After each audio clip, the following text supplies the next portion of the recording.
This is Autoline Daily, the show dedicated to enthusiasts of the global automotive industry.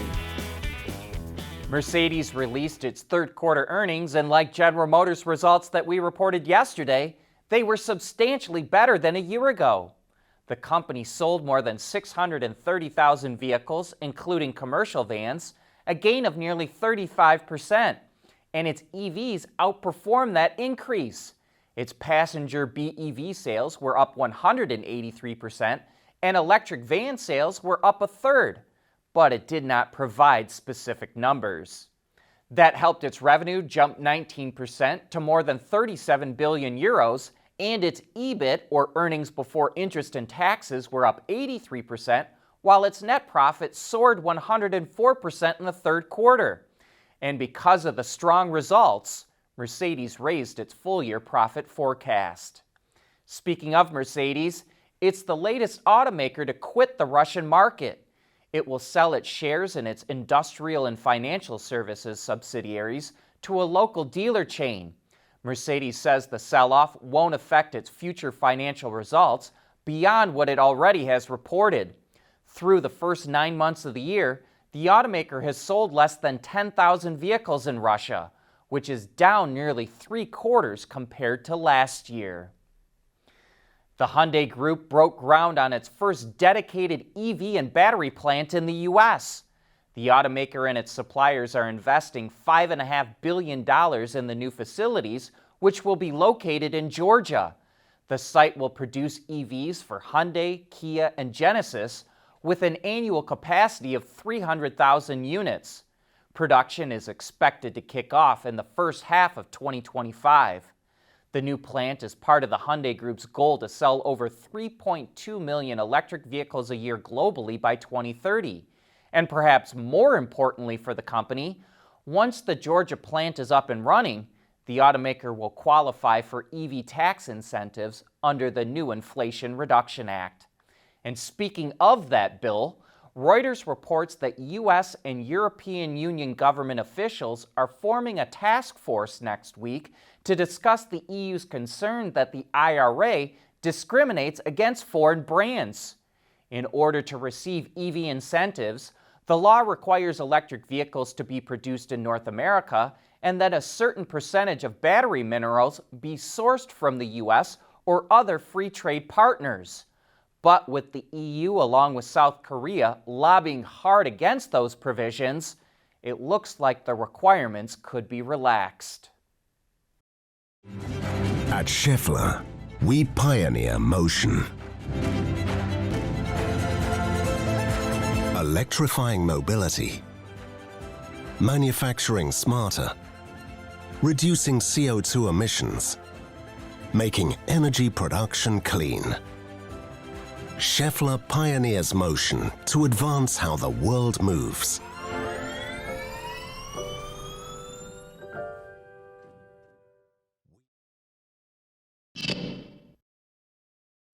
We recently reported that Opel is reviving its old performance sub-brand GSE, but this time only for electrified models.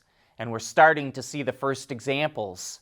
It already showed off the Astra GSE, and now it's showing off a version of the Grandland SUV.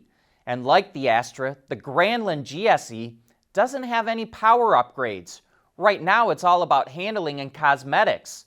It comes with stiffer springs and dampers, sporty front seats, unique 19-inch wheels, a rear diffuser, and GSE badging. Under the hood is the same powertrain as the plug-in hybrid Grandland, a turbocharged 1.6-liter engine mated to two electric motors that combine for 221 kilowatts or 300 horsepower of all-wheel drive fun. While there's a little less sport in these models that you might like to see, we suspect that will come with future versions.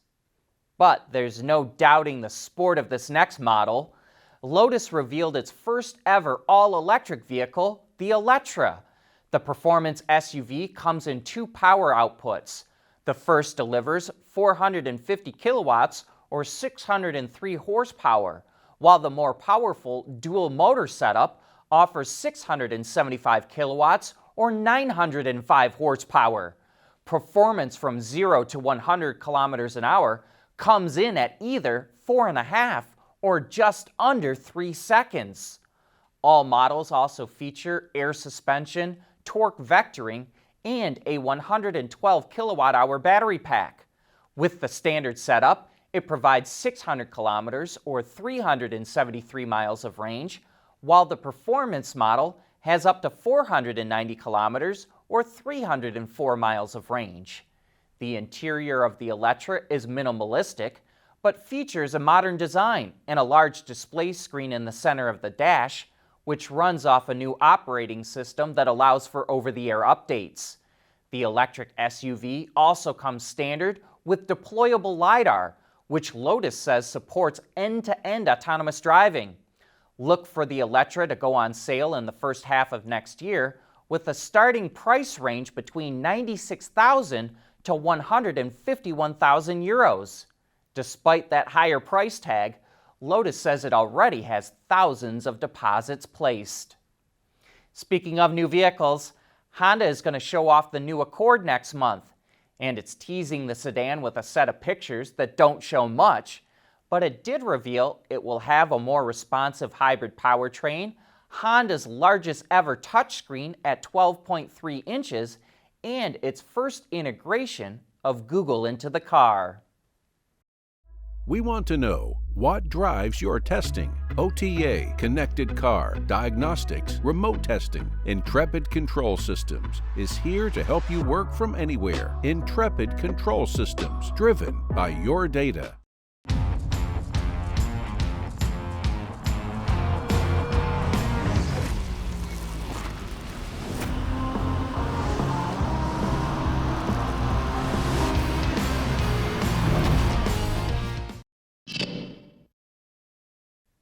Audi finally made it official. It's getting into Formula One with the Sauber Group, which is currently racing under the Alfa Romeo banner. Audi already has 120 people working on a new powertrain, even though it will not make its racing debut until 2026. That powertrain includes an electric motor, battery, control systems, and a 1.6-liter piston engine that will run on carbon-neutral synthetic fuel and develop 544 horsepower.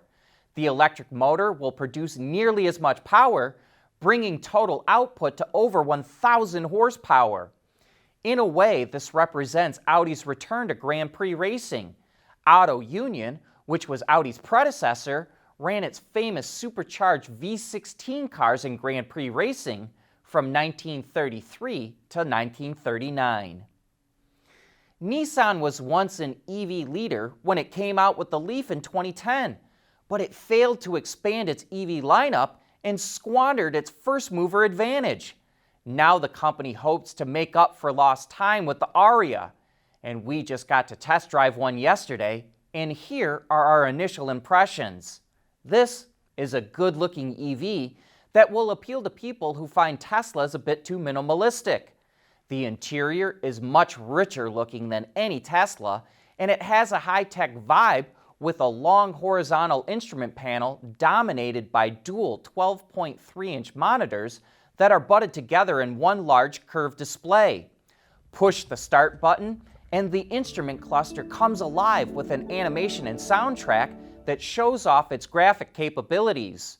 Some other slick features include an electronically operated sliding center console that you can move back and out of the way or move it forward as a working surface when not driving.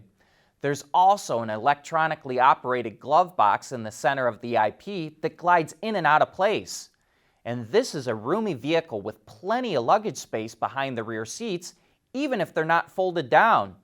We drove the front-wheel drive version, which comes with a single 238 horsepower electric motor, which sounds pretty good, except this vehicle is a bit slow off the line compared to other EVs. An all-wheel drive model with dual motors and a combined 389 horsepower should prove to be a lot peppier when it comes out. In about an hour of driving on both highway and surface streets, we averaged 3 miles per kilowatt hour with an outside temperature around 60 degrees Fahrenheit. That's decent, but nothing to write home about. However, Nissan's self-parking feature, called ProPilot Park, which handles both parallel and back-end parking, was impressive and worked flawlessly. So did ProPilot 2.0, which allows for hands-free driving on highways that have been pre-mapped. Nissan says over 200,000 miles of highways have been mapped in the U.S. That's some of our initial impressions, and we look forward to spending more time in the Ariya and learning more about it. But that brings us to the end of today's show. Thanks for joining us, and we'll be right back here again tomorrow.